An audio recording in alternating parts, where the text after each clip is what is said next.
بسم اللہ الرحمن الرحیم۔ شروع اللہ کے نام سے جو بڑا مہربان نہایت رحم والا ہے۔ ویڈیو دیکھنے سے پہلے تمام قابل احترام دوستوں سے گزارش ہے کہ میرے اس چینل کو لائک اور سبسکرائب کر کے اپنے محبتوں کا اظہار کیمنٹس میں ضرور کیا کریں۔ شکریہ۔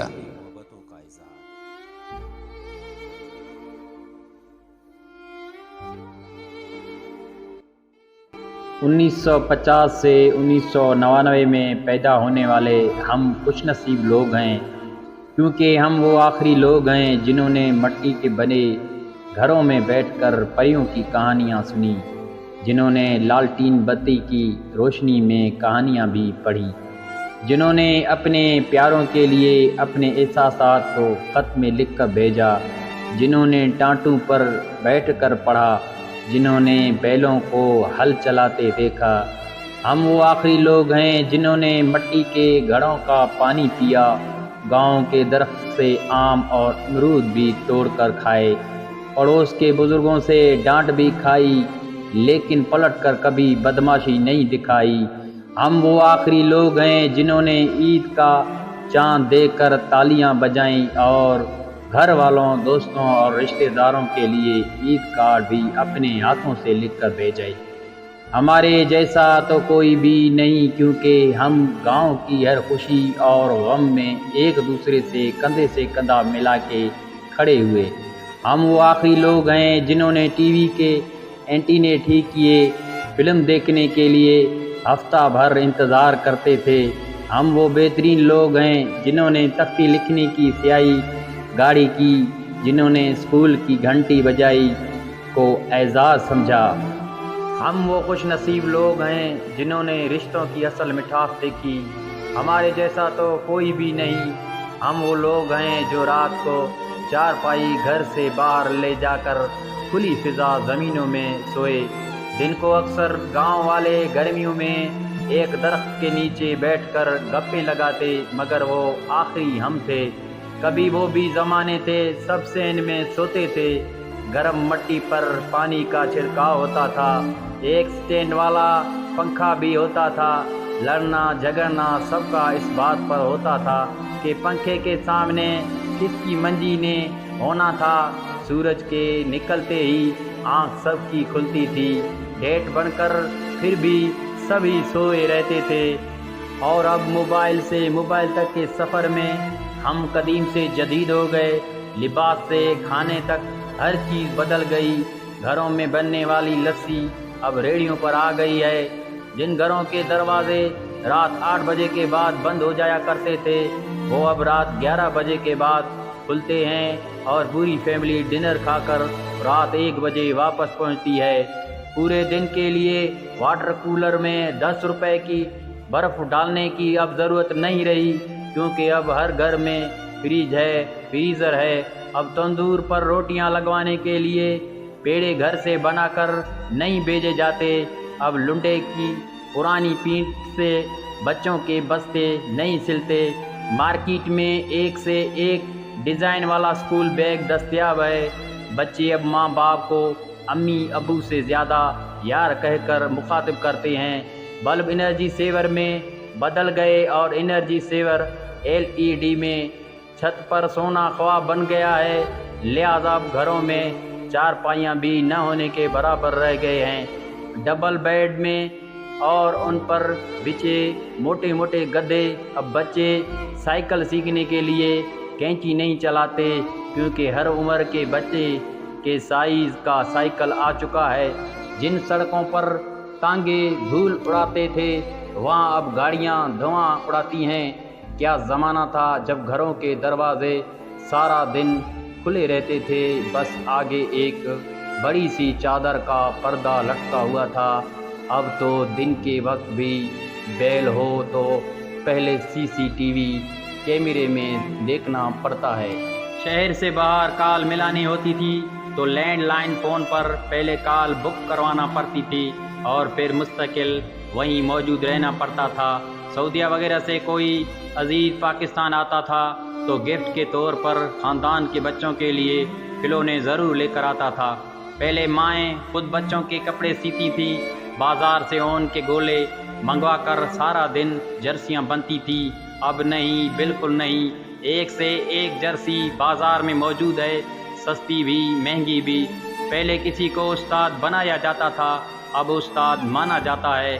پہلے سب مل کر ٹی وی دیکھتے تھے، گھروں میں خط آتے تھے، اور جو لوگ پڑھنا نہیں جانتے تھے وہ ڈاکے سے خط پڑھواتے تھے۔ ڈاکیا تو گھر کا ایک فرد شمار ہوتا تھا، خط لکھ بھی دیتا تھا، پڑھ بھی دیتا تھا، اور لسی پانی پی کر سائیکل پہ جاوے جا امتحانات کا نتیجہ آنا ہوتا تھا تو نصر من اللہ و فتح قریب پڑھ کر نکلتے تھے اور خوشی خوشی پاس ہو کر آ جاتے تھے۔ یہ وہ دور تھا جب لوگ کسی کی بات سمجھ کر اوکے نہیں، ٹھیک ہے کہا کرتے تھے۔ موت والے گھر میں سب محلے دار سچے دل سے روتے تھے اور خوشی والے گھر میں حقیقی کہہ کے لگاتے تھے۔ ہر ہمسایہ اپنے گھر سے سالن کی ایک پلیٹ ساتھ والوں کو بھیجتا تھا اور ادھر سے بھی پلیٹ خالی نہیں آتی تھی۔ گلی گلی میں سائیکل کے میکینک موجود تھے، جہاں کوئی نہ کوئی محلے دار قمیص کا کونا منہ میں دبائے پمپ سے سائیکل میں ہوا بھرتا نظر آتا تھا۔ خیرات بڑھتی تھی تو سب سے پہلا حق بچوں کا ہوتا تھا۔ ہر دوسرے دن کسی نہ کسی گلی کے کونے سے آواز آ جاتی، بچوں آؤ چیز لے لو، اور آن کی آن میں بچوں کا جم غفیر جمع ہو جاتا تھا۔